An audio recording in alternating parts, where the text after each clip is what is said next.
I literally just finished watching Killer Joe 15 minutes ago.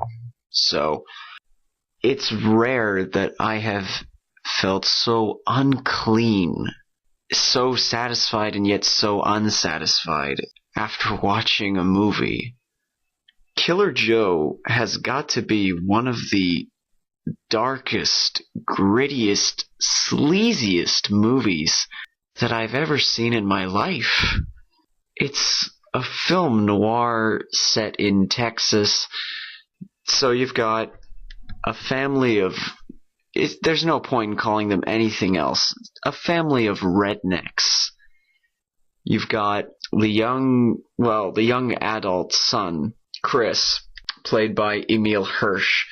He owes money, he hates his mother, and he doesn't like his father or his stepmother. The only person he has any affection for in this world is his younger, innocent sister, Dottie. And he gets word that his mother has a very expensive life insurance policy.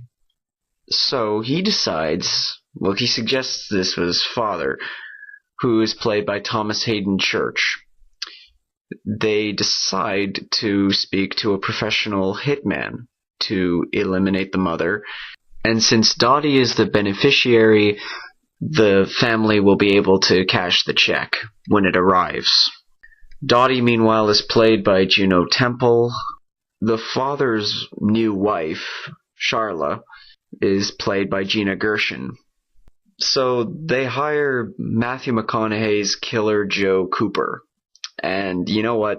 I have had a dislike of Matthew McConaughey for a while, ever since I saw him in movies like Failure to Launch, which was atrocious and he was stupid in them. But something I've noticed in the past couple of years, he seems to have taken on a whole new career. Now, having seen him in this, people have said that this is his greatest performance yet.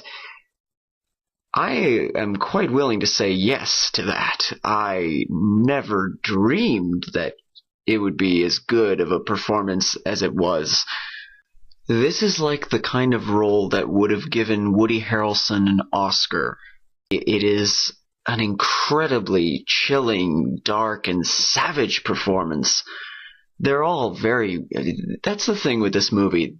To say that this movie's greatest strength is the brilliant performances, because don't get me wrong, the performances are amazing, but I feel like that does a very great disservice to the rest of the film. It's very well filmed. The story... It's a great story. It's brutal, it's dark. Going by the NC-17 version, this is a very horrific story. It will definitely not be the kind of story for just anyone. This movie is so uncompromising that it works. The uncompromising nature of this film works completely in its favor. It really is worth pointing out, though, that there are many, many disturbing scenes in this film. Honestly, I would like to say that I recommend the film, but a large part of me does not. That's the effect that this movie has on me. The thing is, there is only one flaw that sticks out in the back of my mind right now, and that is that I wish the movie had played for at least another minute, just so that something could be resolved. I'm not going to say what it is, but considering they pretty much hint at what's going to happen anyway, I think people can put two and two together reasonably enough. So it's not that bad of an ending. It's just a very jolting ending. If you want to see a very good and well-made film, and you don't mind seeing graphic nudity and violence and swearing, and if you're of course mature enough to handle all that, then I would recommend it. But if you don't fit any of those categories, you really should stay away from this movie. It is a very dark film.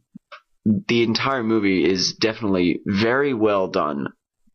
It's just a matter of what you're comfortable watching.